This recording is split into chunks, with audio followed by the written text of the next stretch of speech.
Hey everybody, come on in.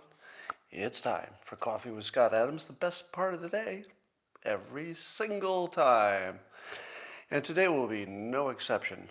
Well, unless it's better than usual, that's possible. And all you need is a cup or mug or glass of tanker, Chelsea stein, a canteen, jug, a flask, a vessel of any kind. Then you need to fill it with your favorite liquid. I like coffee.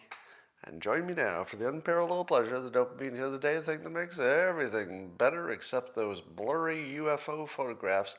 It's called the simultaneous sip, and I think you'll like it. Go.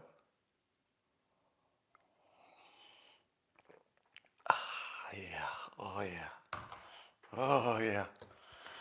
I feel my body healing in a variety of ways. The COVID can't touch me now. Say you need a vaccination, but maybe you just need coffee. That's my medical advice. So Rasmussen is reporting on some results of their polls. Some interesting stuff. So Rasmussen says most voters say it's more important to prevent cheating in elections than to make it easier to vote, by 2 to 1. So twice as many people think it's better to prevent cheating than to make it a little easier for people to vote. They also say that just 29% of likely voters say the laws requiring photo ID discriminates against some voters, while 62% say voter ID laws don't discriminate. Now, it seems really, really clear what the public wants. The public wants voter ID laws. But how much can we allow our politicians to ignore the will of the people when it's this much? See, I'm very much in favor of our politicians overriding the public if the public is trying to discriminate, for example. Is that what's happening? Because it feels like there are an awful lot of people who are on the same page. They must be from the left and the right to be this many, majority. A majority this big has to have lots of people crossing over. And I'll tell you again, if I ran for president, this is what I would do. I would say, I'm just going to agree with the public. That's it. I'll just agree with the public unless I have secret, military information they don't have. Because this is really just sort of a public confidence question, and the public is very clear. You rarely can get a poll on anything important in which you would get a 2 to 1 result. On politics, when do you get a 2 to 1 result? If I were president, I would just say, I don't even think it matters what my opinion is. 2 to 1 is just done. That's just done. I don't think you can, unless the leaders come up with, well, we have secret information or something like that. I just feel like when the public wants something by 2 to 1, you just kind of got to do it, right? You better have a pretty good reason not to, and they don't. Obviously, it's just politics. Here's a little question for you. I would like to see your answers in the comments. And I'm going to offer this because I think when you read stories about famous people who get accused of various improprieties, that you might not have the right context. And so I was thinking to myself, how many times have I personally, just me, been accused falsely of a felony? How many times do you think, just me, just one person, I'm a public figure, how many times have I been falsely accused of a felony? Now keep in mind, I would know if it's falsely, right? Maybe you don't know, but I would know. I mean, if you did or did not commit a felony. How many times? I can't tell if you're saying for yourself or me, so your answers are confusing. I could think of 5 times right off the top of my head. 5 times that real people have made real accusations about felonies, like really serious stuff. I'll just give you one example. One crazy person who believes I traveled to Canada to rifle through her house and sexually molest her. Never met her.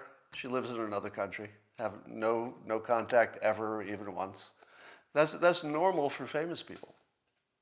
If you're in the public eye, being falsely accused 5 separate times of felonies, like I'm talking about some serious stuff, it happens all the time. You just don't hear about it. You know, it's just privately handled, etc. So when I hear a story about whoever it is accused of some crime or impropriety, I say to myself, well, they're a famous person. 5 to 1, it's not true. It's like right out the chute, I say, well, it's 5 to 1, not true, just based on experience. Recently, I got Ruparred. Ruparred is where somebody takes something out of context, usually referring to a video, but today somebody came at me insisting that I have a history of being a men's rights advocate and saying terrible things about other people. None of that ever happened. I once wrote a blog post in which I made fun of men's rights advocates. That's it. And because I once made fun of them, it got taken out of context by somebody who didn't understand what I was saying and turned into I'm a men's rights activist and I apparently hate all women and stuff like that. Who is that? So remember I told you that most news stories involve at least one person who doesn't exist. And once you see the pattern, you can't unsee it. It's just all the big stories have a person who doesn't exist as an integral part of the story. In this story about me, apparently there's an imaginary person who once wrote something supportive of men's rights groups. That person doesn't exist. It's literally an imaginary person who is central to my story. How about the president who was colluding with Russia to win the election, called Nazis fine people in Charlottesville, and suggested drinking bleach? That person doesn't exist. There's no such person. And yet, most of the stories for the last 4 years were about that person, who is imaginary. That person doesn't exist. Never has. So once you start seeing the non-existent person in each story, it's hard to unsee it. Neil deGrasse, or is it DeGrasse? Tyson, who I think does a great job of popularizing science, and because he happens to be black, I think he adds a little extra, for the popularizing science, and I think he's a real good force in the world. That doesn't mean I agree with everything he says. For example, he tweeted that the good thing about science is that it's true, whether or not you believe in it. For what he's trying to say, I would say that's a fair statement. The science, if you do it right, and you've repeated it, and peer-reviewed, and you've waited long enough, yeah, science is about what's true. But here's my problem. You and I, we have no direct contact with science. Do you know how many times I touched some science this week? Never even got my hands on it. Do you know how much science I'm holding in my hand? Nothing. Do you know how much science I've got in my pocket? None. I don't have any contact with science. I don't do any science. I don't even talk to a scientist. So the only thing you and I know about science is what a human told us. Now let me tell you about humans. There is no less credible biological entity than a human being. Let's do a little test. Let's say my little remote control here. How many times has it lied to me? Never. How about my pen? How many lies has my pen told me? None. But how about human beings? Well, human beings have a little bit less of a good track record, if you know what I mean. And the only science I'm ever seeing is from one of those. So yeah, science is probably true. Unfortunately, it gets filtered through the most non-credible biological entities ever known to humanity. People. People. So let me say it as clearly as possible. Believing in science is a stupid thing, because you're really believing in people, and trusting people is stupid.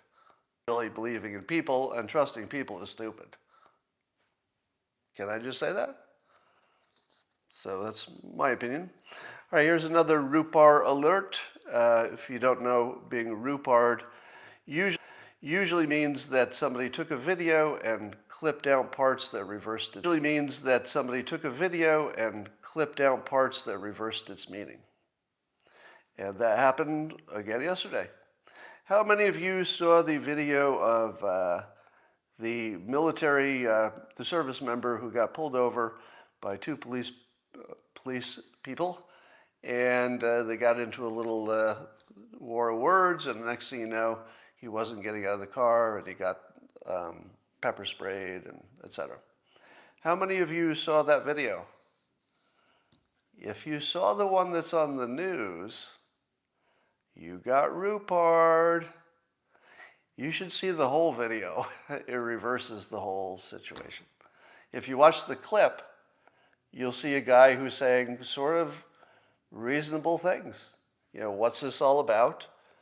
My hands are showing. Can you explain what this stop is all about? And he's a member of the service, and the police look a little irrational. If you see the clips that are on the news, it's a real clear case of bad police work, and that's all. Bad policing. But if you happen to see the whole video, it starts where he sets up, the person who was stopped, sets up his phone before the police even come up to the car, and you can tell how happy he is, unfortunately. You can tell that he's kind of happy about the situation he's going to create. So, long story short, if you watch the whole video, you can see him creating a situation for an altercation. Very clearly. I mean, you couldn't possibly watch the whole video and not believe that he wasn't intentionally creating a conflict. The police thought to themselves, hey, this guy looks like he's intentionally creating a conflict. And they were right. Now, did they handle it right? Nope. I think probably one of the police has already been fired. I said when I saw it, I think he needs to get fired. All the people saying, check your sound, the problem's on your end. So just reboot. I'm not going to do anything. So just know that when you ask me to fix the sound, I'm never going to do it. I'm just never going to do it. I will sometimes end the broadcast. But if you ask me to fix the sound, I'm never going to do it, okay? Just know that. I'm never going to do it. I won't change anything to fix the sound once the broadcast is started, okay? So you can stop saying it. So we got Ruparred on that. Then we've got this other tragic situation with Dwayne Wright. I'm sorry, not Dwayne. Duante Wright. And he was shot by a police officer who believed that she was using her, she believed she had her taser in her hand, but she actually had her handgun. And you could tell from the video that it's very obvious. And I'm glad they released the video as soon as they did. If you watch the video, it's obvious she mixed up the taser and the gun. And apparently that's a thing. I didn't realize that that's happened a number of times. So it's exactly what it looked like. It was a mistake, a bad one. Somebody died. But I feel like we always dance around the following thing. I've not yet seen one of these police shootings that would have happened. I know they exist. There's some of that type. But the ones that always are in the news seem to have the same characteristic, which is nobody would have been dead unless at least two people were stupid. one of them being the person who died, and the other being at least one police officer doing something stupid. We don't really have any deaths that seem to be the ones that are in the news in which even only one person was stupid. It's a double stupid. The cause of death is stupidity, because none of it would happen without a double stupidity happening in the same place at the same time somebody had some deadly force. Because you can imagine any one of these cases could have been different if either the person stopped and acted differently, or the police officers had been a little smarter. I don't think I've seen an exception to that. There are exceptions, so let me be clear. There are exceptions where just one person did something stupid. In that case, usually a police officer, unfortunately. But mostly it's the other kind. It's the double stupid. And when a person dies, it's our natural instinct to be respectful and never say, well, I think they sort of contributed by being stupid. Now, that doesn't mean they're stupid in general. Everybody's stupid sometimes, right? I'm stupid sometimes, more than I like. So we're all stupid in pockets, but you have to have two pockets of stupidity hitting at the same time to end up with somebody dead most of these times. I asked the following question because it just feels like this should be a thing. So there's a quote from back in 2000, and I think it's real, and it goes like this.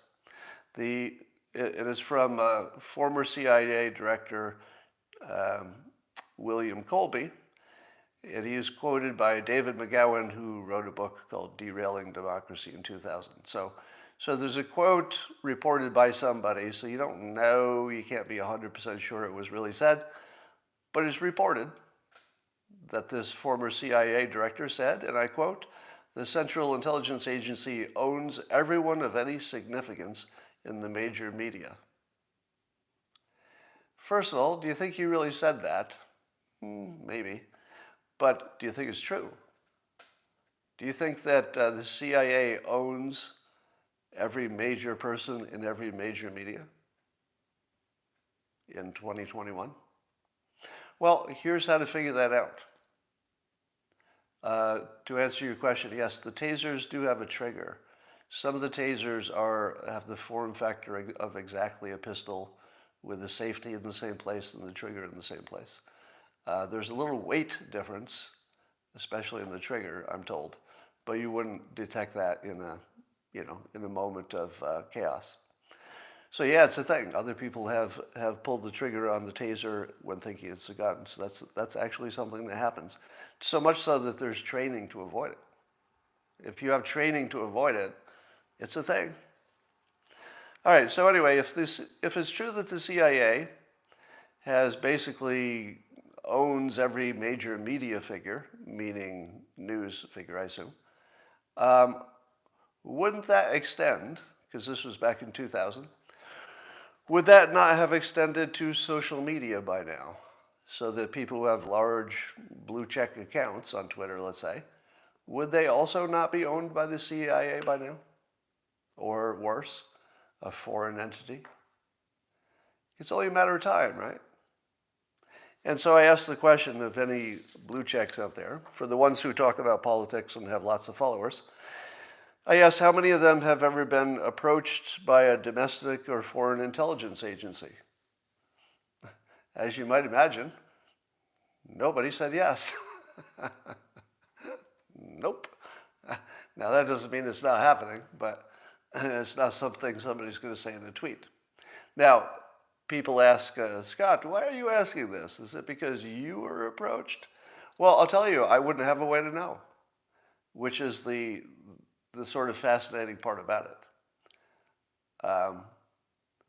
Yeah, the fascinating part is that it wouldn't necessarily be somebody who's on the payroll of an intelligence agency.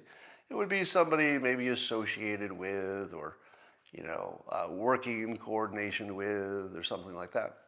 So I wouldn't know. All I would know is that people have contacted me. They've sent me links that they want me to retweet, which happens every day. How would I know? So yeah, I mean, as far as I know, I've never been aware of anybody who had, who got their paycheck from an intelligence agency. I'm not aware of anything like that. But you have to assume that you're being influenced. You just don't exactly know how. Yeah, he drowned mysteriously, didn't he? Somebody says, am I a double agent? What would that be in this case? A double agent? Conspiracy theory much? Oh, Paul, let me speak to that. So it would be a conspiracy theory if I said it definitely is happening, because I don't have evidence. But here's my point, and I've said this in a different context. Whenever you have a situation where something can be corrupted, and doing so would be a major gain to somebody, and you have lots of people involved, that thing will always be corrupted. Not sometimes, always, 100% of the time. Because you just have to wait. It doesn't mean you're corrupted on day one. It means you'll eventually get there if you keep that situation. Because always somebody is going to take the chance, but they might fail. Somebody else will take a chance. They might fail. But the point is, people are going to keep trying until they get away with something. You always have enough. Where do you get the full video? I don't have a link handy, but it's out there. All right. That's just a question I put out there. Because, most of your opinions are assigned to you by the media. But one wonders how many of those opinions were assigned to the media by an intelligence agency. It's not zero. I mean, I feel like I can say that. Some of your opinions came directly from the CIA. Some of your opinions probably came directly from foreign intelligence agencies. It just got laundered through the media, but you think it's your opinion now. All right, I guess the Johnson & Johnson vaccinations were paused because they had just a handful of some problems. As Nate Silver, who, again, you have to follow Nate Silver. There are a handful of people that are just sort of must follows if you're going to be an informed person in the world. And Nate Silver is one of them. Even if you don't like anything about his politics or whatever, you got to follow him just for the math, all right? Because people can't do math. They can't do statistics. They can't do risk management, but he can. So follow Nate. All right, he says in a tweet, 6 cases out of 7 million people. What a disaster. This is going to get people killed. It's going to create more vaccine hesitancy. Oh yeah, well, these people don't understand cost-benefit analysis. There it is. So Nate is saying that this is just an obvious case of people who can't do math. I'm saying math, but it's risk management. And how do you argue with that? It's 6 people out of 7 million. I just don't see the argument for what they're doing, or at least the way they're presenting it. But I guess the public, once they hear there's a problem, they're going to want to get an answer to it. So I have still not taken my vaccination. It's just still too hard to get it where I live, and we don't really have much of a hot spot here. So I'm just sort of waiting to get more information, and certainly waiting until it's available locally. And I'll make a decision then. Remember I told you about court packing, and I said that Biden putting that to a committee was probably a clever way to kill it. And it turns out that Harry Reid, prominent Democrat, believes the same thing, that the committee is not going to recommend a change in packing the court. And so it's just a way for Biden to cleverly get past the question without insulting anybody who wanted it. So pretty good. I mean, I gotta say that if you're even a little bit objective evaluating Biden, there are things he said he would do that he is absolutely doing. And I used to give Trump a lot of credit for doing what he said he'd do, even if he didn't like it. At least he tried as hard as he could to keep his promises. He definitely tried. And you see Biden trying too. And I give him credit for that. He's trying to do the things. But in those cases where he would be trying to do the wrong thing, such as packing the court, the way he's finessing this and sort of pacing them, oh yeah, we should do something. We should do something. I'm with you all the way. Let's do something. Hey, let's give it to this committee, and then they'll come up with some good ideas because we want to get something done. We want to do something. Oh, the committee said don't do anything. You know, I was with you. I was with you all the way, team. But new information. This committee is not so hot on it.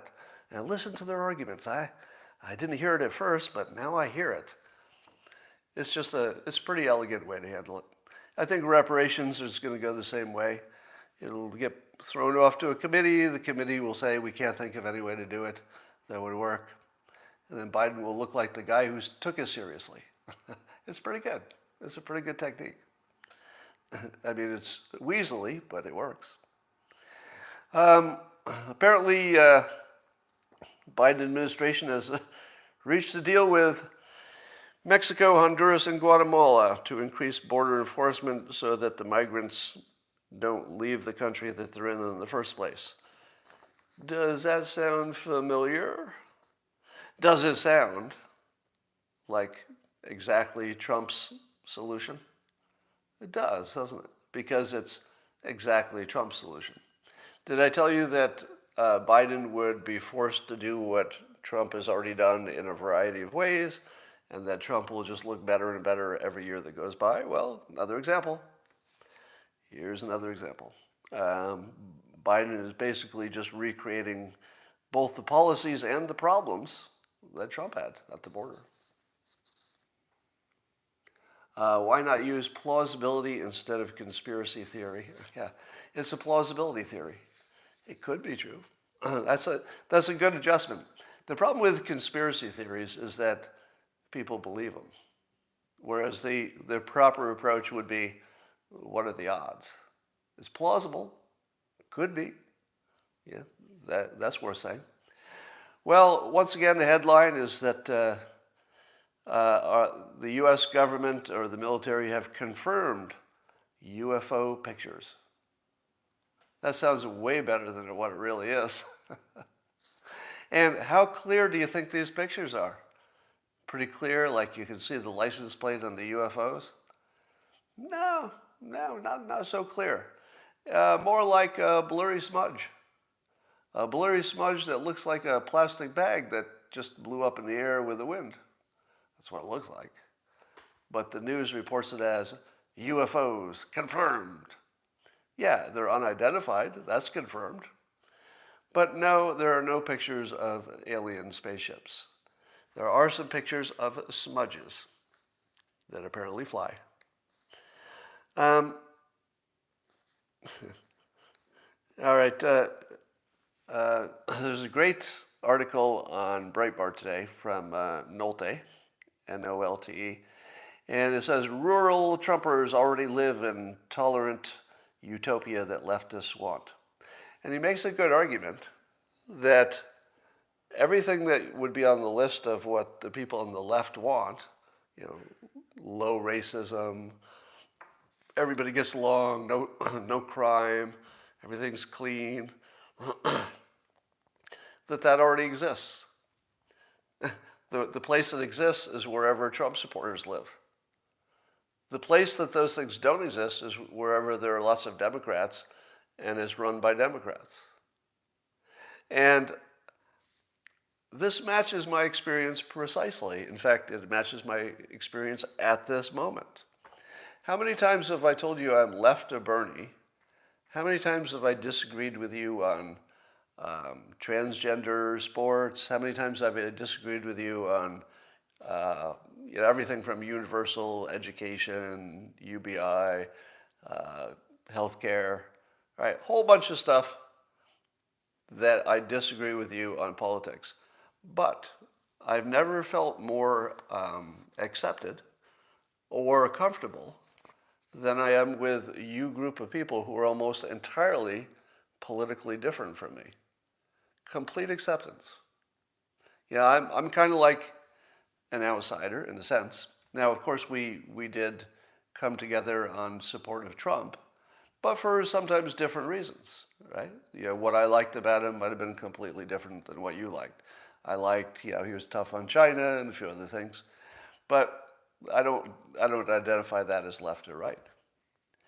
And why is it that we can get along completely while we have different opinions? And I think it's easy. I show you respect, and then you show it back. Am I wrong? That's the whole thing. And when I was reading Nolte's article, which is pretty good, by the way, you should read it, I was thinking, well, that's like the whole magic sauce. The magic sauce is treating everybody respectfully, just having good manners. Well, that's it. It solves so many problems, just treating people with respect. Because I was telling you that most of their news stories are about people who don't exist. Well, the person who doesn't exist is usually a caricature of a person who does, and then somebody just gives it bad intentions, right? The bad intentions are what make you hate each other. It's not even what you're doing. It's what you think people are thinking. So if you get the thinking part right, and people understand your intentions, you can get along with anybody. It's only when they imagine your intentions and they're evil that you just can't get along. So I make it very clear that you all understand my intentions, and then we don't have any problem. And certainly I'm completely respectful for right-leaning opinions and quite respectful to left-leaning opinions. So, but I can tell you that the left hates my guts. and I've probably helped them as much as anybody's ever helped them. But the right, as long as I treat their opinions with respect, as I do, I get respect back. It's just that easy. And it's like a magic thing. All right, speaking of respect, I would like to further my trend of defending the hard to defend. So if there's anybody in the news who has been accused of things, and they don't really have the platform to defend themselves for whatever reason, I like to help defend them. Now that doesn't mean I'm right, so I'm going to be acting more like a defense attorney here. Now you heard me do it you heard me do it lots of times with Trump. You've heard me do it with Matt Gaetz, talking about the system, not about anything he may or may not have done. That's up to him to handle, right? But just talking about making sure that the system treats him right the same way you would want to be treated. But I'm going to use the same thing for the story about the Black Lives Matter co-founder who apparently owns 4 pieces of real estate totaling $3.2 million. Now, the story is that she is a trained Marxist, and that Black Lives Matter gets lots of donations, that there's not enough transparency about where that money is going. And suddenly this BLM co-founder has 4 pieces of real estate worth $3.2 million. And people are saying, One of the people saying that is Hawk Newsom. So Hawk Newsom, who's part of the New York chapter of Black Lives Matter, is criticizing this co-founder now and saying a little more transparency about where this money is going, please. Now, here's a little insider news. This is not a new thing that Hawk Newsom just started worrying about. All right, I never told you this when I was having conversations with Hawk a few years ago.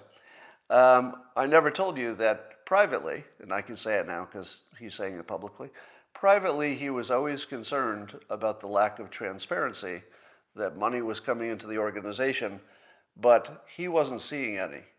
And when I say he wasn't, I mean his organization.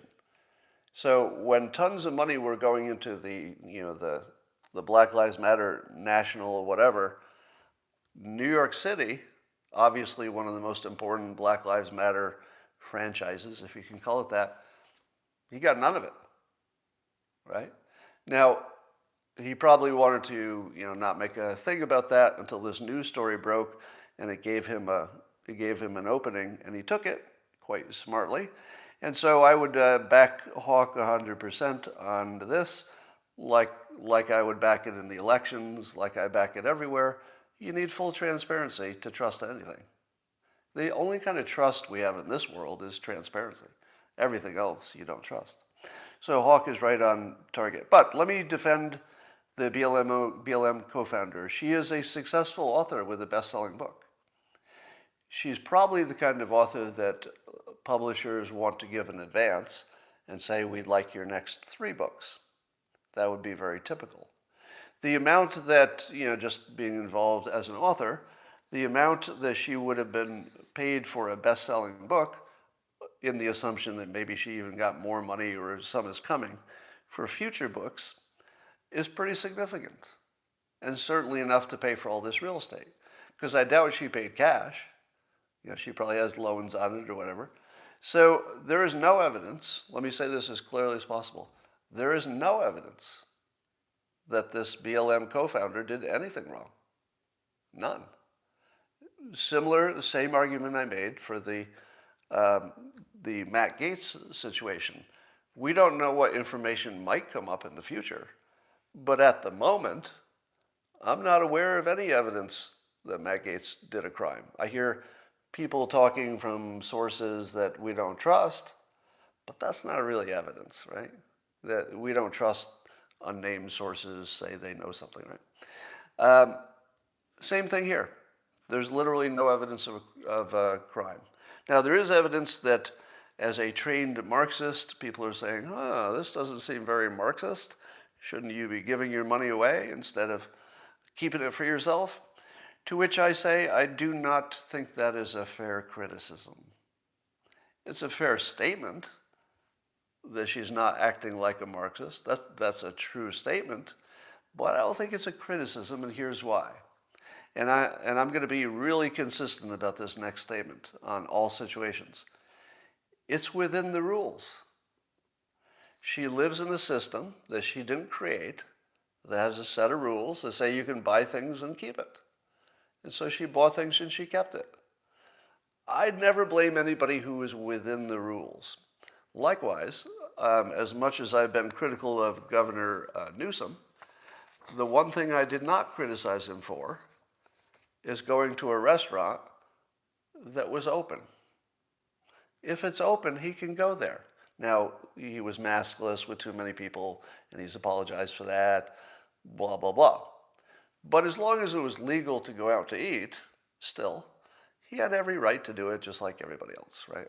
I just don't think, that just seems so small to say that the person who wants the system to change can't use it until it changes.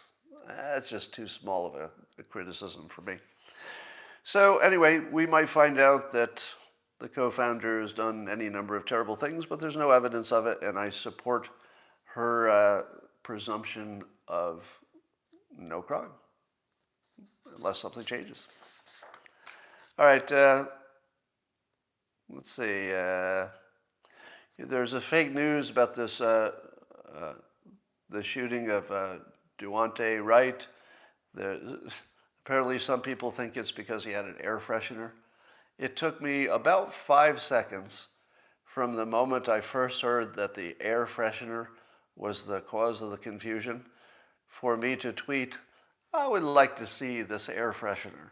Because that was the least believable news story you've heard in a long time. The moment you heard it was something about an air freshener, what did your brain do? Nope, right? How many of you heard that and said, I can't wait to hear the details because I'm sure this air freshener had something to do with it.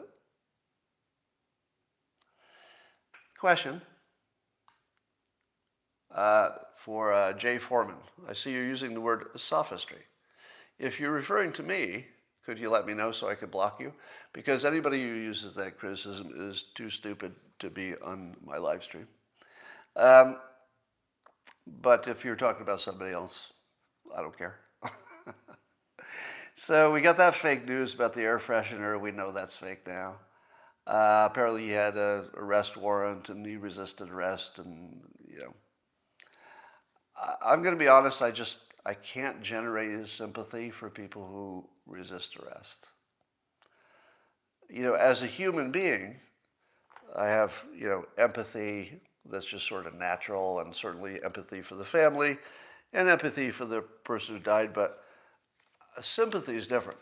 Like, you have a natural reaction just as a human, but I can't get my rational brain to see an injustice. It's just people acting stupid. The police, as well as somebody who took some chances they shouldn't have taken. All right. So let's talk about the Chauvin trial. So the prosecution was going most of yesterday, and I thought did a really good job. The prosecution did. Now, it doesn't mean anything until the defense does their case. Because if I've told you anything too many times, it's that each lawyer is completely convincing until you hear the other one, who is then completely convincing until the other one talks again.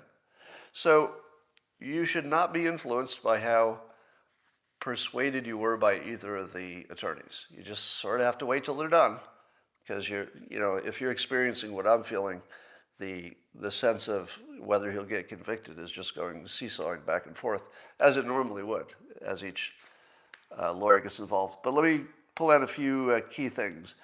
Number one, George Floyd's brother, I didn't get the spelling, but it sounded like Philonis Floyd, was really good. His testimony was really, really good. And what I mean by that is that he was likable, he was in pain, and he painted a very favorable picture of his brother as a loving brother, supportive, liked sports, etc. So effectiveness of that was extreme, very good. But no facts were presented. Does it matter? When I listened to his brother talking, I said to myself, we're not even pretending that the facts will matter, are we?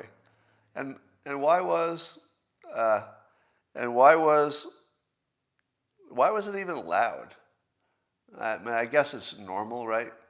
But why is a purely emotional presentation allowed? I don't really understand that. Could be because if you don't understand who Floyd is, you wouldn't have as much insight as to why he acted the way he acted. Maybe. But it feels like a blatant attempt to make the facts go away and to replace them with an emotion. As somebody in the comments pointed out, if your brother is going to testify on your behalf, you hope that your brother does not have a name that reminds you of felony. Now, I didn't see the spelling of the name, but it's something like Philonis or something like that. And it's an excellent name. I mean, as names go, it's kind of cool. But it reminded me of felony, and so that wasn't ideal. But what can you do? That's his name. So the use of force expert that the prosecution had, I don't know if you caught this or if I'm imagining it, but I felt as though he said something that the prosecution didn't want him to say. And it went like this. The expert said that the position alone, with the knee on the neck and being on his stomach and the pressure on his back, etc., would be enough to kill him. But that expert also said that if there were other issues, that he should have taken them into account. And the prosecution very quickly tried to cover up, but he failed. He tried to cover that by saying, oh, other issues, such as the knee on the back. That wasn't what his expert was going for. The knee on the back was another variable, but it wasn't quite what the expert was going to talk about. And the expert, to his credit, the expert did not just take the cue from the prosecutor. He actually finished his thought and said that since it was reported that Floyd was inebriated, that would affect his breathing. And so the officer, Chauvin, should have known that a person who was inebriated would be at extra risk put in that situation. So I don't think the prosecution wanted anybody to say that something that Floyd did, i.e. taking drugs, could have contributed to the outcome. But the prosecution's own witness said that. And he tried to save it by like moving it over to the knee on the back. But the expert, again, to his credit, this was a little bit of honesty that I appreciated. See, and he just said no, the inebriation. Now the thing that Chauvin couldn't have known is that Floyd also had a heart issue. And what he would have seen is a big strapping athlete. Now, when the brother testified, he talked about how much they liked to play sports. And apparently Floyd was quite athletic and successful, played college basketball. And that makes you think that Floyd looked like a big, strapping, healthy guy, which is sort of supportive for Chauvin, isn't it? Because we have a testimony that he was on drugs and that would have affected his breathing. Now, this is the prosecution's case saying this. And that he was a big, strapping, athletic guy, which would have doubly made you think he would not be in danger, if a 140-pound guy was on top of him. So I feel like maybe even though the prosecution's case was emotionally excellent, factually, I think they hurt themselves. But I'm not a lawyer, so maybe that's just how it looks to me. I'm trying to understand manslaughter in this case, but I think a simple definition is killing somebody because you're stupid. Meaning, so it's manslaughter if you had no intention of killing somebody, and you were also unaware that it was going to happen, but the reason you're unaware is that you're just kind of stupid. You just weren't thinking. Or you didn't connect A and B. An example given of one type of manslaughter, and the specifics are different by state, but one kind is a drunk driver. You know that if you drink and get in your car, you're putting other people in danger, and if somebody actually dies, you were stupid. You weren't trying to kill anybody, and you weren't immediately in a situation that was dangerous, but you were heading toward one. Manslaughter. So I'm not sure that that Chauvin can get away without at least a manslaughter, because the case that he acted less than smartly is looking pretty strong. But he does have a good defense, which we'll see, and I think you will be surprised how good it is.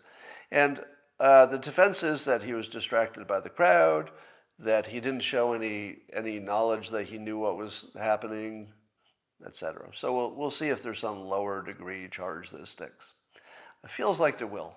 At this point, I think I would agree with Dershowitz that I don't see him getting away with no conviction, but I don't see him getting third degree or second at this point. We'll wait to see. Now, given that the prosecution, I believe, also introduced, and the jury has seen it a few times by now, that Floyd was complaining about breathing long before he got on the ground. Now, if somebody's complaining about breathing, credibly, because when they let him out of the car the first time, he thanked them, and it looked like his breathing problem had been at least a little bit remediated. There's a real question of when they got him out of the car, he was on his knees, handcuffed, why they put him on his stomach. And if it turns out that they don't have a good reason for that, it looks like manslaughter to me. We'll see what the jury says.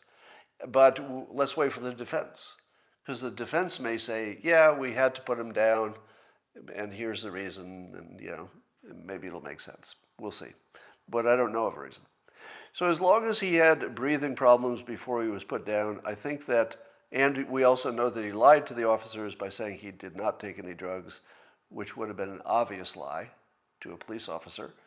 If they know he's lying about not taking drugs, why would Chauvin believe him when he said he couldn't breathe in a situation that didn't look like it had anything to do with breathing? He said it was claustrophobic, but I'm not sure that looked quite credible, because he was in a car. He was stopped being in a car. So I'm not sure being in the backseat of a squad car is that much worse. Um, and it's illegal to lie to a police officer, is it? I don't know, is it? Is that right? Is it illegal to lie to a police officer?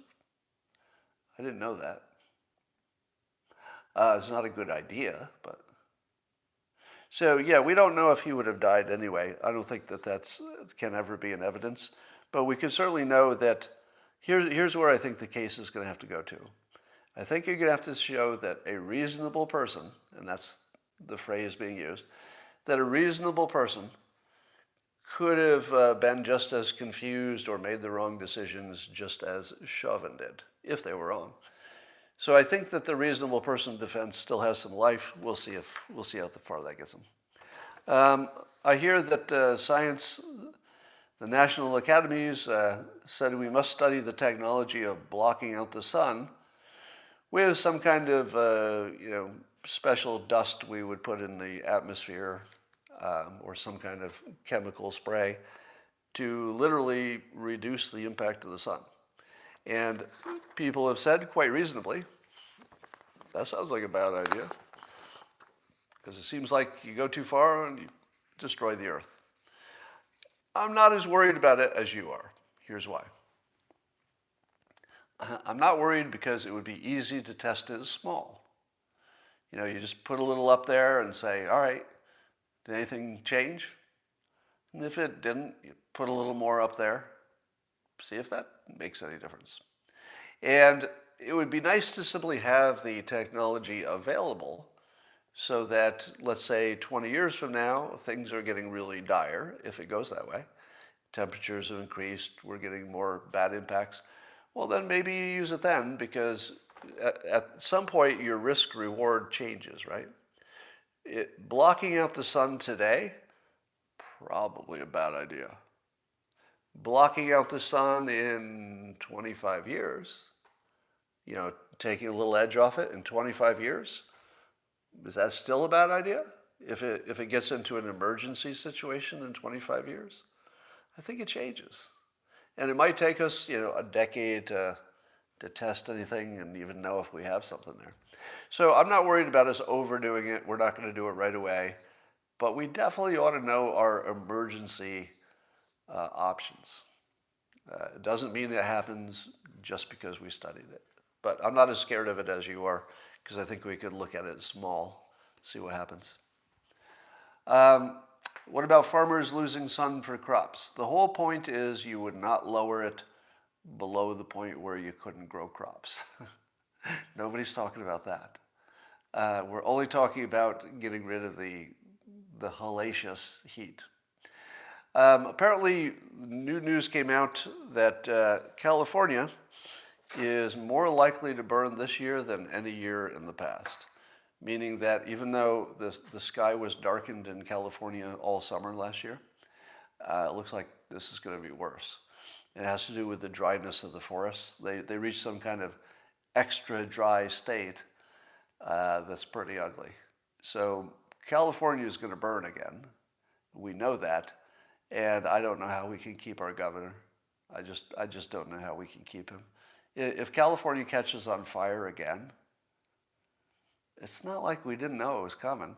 It's not like we lack, human power to go, I don't know, whatever they do, clear out the underbrush or whatever it is. We got plenty of labor. Indeed, I would like to see an option where prisoners don't go to prison, but go to some geography where they just can't interact with non-prisoners. Much like the Australia model. But I feel like the most humane solution that isn't prison is to just have all the people who can't be with regular society because they're too dangerous, maybe just the dangerous ones, and just give them their own island or give them their own zip code with a wall around it, something like that, and let them work it out. Somebody says Alaska. Yeah, maybe. All right, that's all I got for now, and I'll talk to you tomorrow.